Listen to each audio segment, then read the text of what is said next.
episode, I want to talk to you about intrusive thoughts and how do you make them go away. So I think when I Googled to kind of prepare for today's topic, I saw that that was one of the top questions that people ask all the time. So let's talk a little bit about, first of all, what is an intrusive thought and what can you actually do about it? And it's probably going to be a little bit different than what you think. So an intrusive thought is essentially something that pops into your brain. It could be an image, a thought, it could even be a feeling or a little bit of a kind of like an urge, a sensation that comes into your body. And it usually feels like it's out of your control, it's happening automatically, and it's typically unpleasant. It's what we call ego dystonic, so it's not congruent with who you know yourself to be. And when you have this intrusive thought that pops in, usually it immediately triggers your fight and flight response. And you've probably heard me talk about this on other episodes. But one of the things that folks don't know is that it's actually really common to have intrusive thoughts. And if you think about it, we have all sorts of random thoughts that pop into our head throughout the day, pretty much every day. So when you have something that pops into your mind, whether it's an image or a thought or a feeling or a sensation, an urge, one of the first things every person wants to do is get rid of it as fast as possible. Well, here's the thing.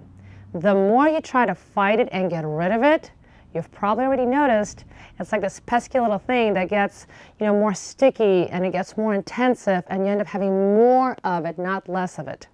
So today, let me give you a tip, a trick, kind of a tool. Maybe you've heard about it before, but the number one way to get rid of your intrusive thoughts is, guess what? Is actually to stop suppressing them and actually allow them to be. And I'm sure if you're listening right now, that might seem really scary to you. Because if you think about it, if you're having an intrusive thought that already feels scary, and here I am telling you, your job is to actually not push it away, but to allow it to be, that can feel like you're doing something dangerous or irresponsible.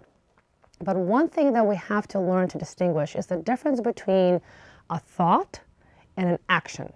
So having an intrusive thought, or even deliberately on purpose having an uncomfortable thought or image, or allowing the sensation or feeling to just be there, is not the same as taking action. So let me give you an example. I've been pretty open that I have OCD. So I have perfectionism, relationship OCD, and a fear of doing something wrong. Those tend to be my common subtypes. I have had other things in the past. But most recently, so I was in the car and I noticed I started to really hyper-focus on this one thing that I was holding, and I wanted it to kind of hold it and kind of maneuver it and move it and work with it in a way that I would get it just right, get it perfect.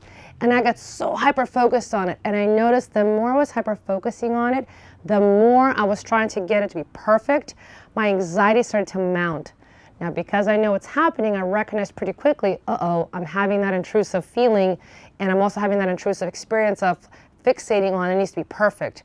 I literally, instead of compulsively continuing to hyper-focus on everything being perfect, looked at this item, literally threw it in the backseat of the car, and kind of looked straight up, looked ahead of the road, and said to myself, you know what? It's going to be imperfect. And maybe that's going to mean that my whole day is going to be ruined because of it. And I'm going to just let that be and leave it there, let it hang. So one of the strategies and tools that you often will learn and hear when you see an OCD specialist, or if you take any self-study course, is the number one way to deal with intrusive thoughts is to actually lean into them, to allow yourself to have that intrusive thought. And in fact, to actually deliberately go after it. So the more you practice having deliberately intrusive, uncomfortable thoughts, words, feelings, images, you'll actually notice over time it starts to get easier. But not only that, you're actually teaching your brain to learn the difference between an uncomfortable, intrusive thought, again, versus something that's actually meaningful and important. So one of the things about intrusions in the OCD experience is they're often meaningless. I know that it feels real because it does trigger real sensations in your body, and it may seem like it's something really big and important to worry and deal with. But the truth is, if you really think about every time you've had intrusive thoughts, looking back, one time passed, and you actually started to see things and perceive things more clearly again, could you recognize that perhaps most of the time, if not like 99% of the time, they're pretty much meaningless? They pretty much, none of that stuff that the OCD brain said could happen did happen. So if you did notice that, then perhaps you will recognize moving forward that it may be worthy to practice working with your own mind to understand what it's like to have these cognitive processes occur and not have to assign meaning to it, not have to take it so seriously, not interpret it as if it's such a big deal in your life. So that will be the best and the number one way that you'll gain control over your intrusive thoughts, is not by suppressing them, but by allowing yourself to have them on purpose, deliberately. Another strategy that you'll hear often is doing kind of what we call the maybe approach, saying, hey, maybe this bad thing will happen, maybe it won't, who knows? And I know it sounds intense, but the reality is our brains produce a lot of catastrophic thoughts, and quite often.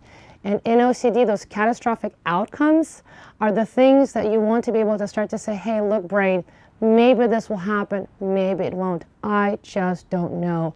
But I'm willing to kind of let it hover over my head and kind of take that feeling with me as I move through the day. Because after all, intrusions, the reason they're so powerful and the reason we give them so much meaning is because they trigger that internal feeling in us, right? That feeling of anxiety, guilt, shame, embarrassment. And because we feel that feeling, we assume that this must mean something really powerful, when in reality, all it is an intrusive thought. All it is that your OCD brain is essentially misfiring. It's not processing information correctly. So to get rid of intrusive thoughts, stop actually trying to get rid of them, and in fact, welcome them. Have them on purpose. Literally practice. And you can literally start with something as simple as just one uncomfortable word. Just one word. Maybe you can practice saying that word over and over for, I don't know, however long you can tolerate it. 1 minute, 5 minutes, 10 minutes. When you feel like you've mastered that, maybe you try a sentence. Maybe you try a little bit more than a sentence. Maybe you try more difficult words. So that's the tip for today, and I hope I'll see you in the next one.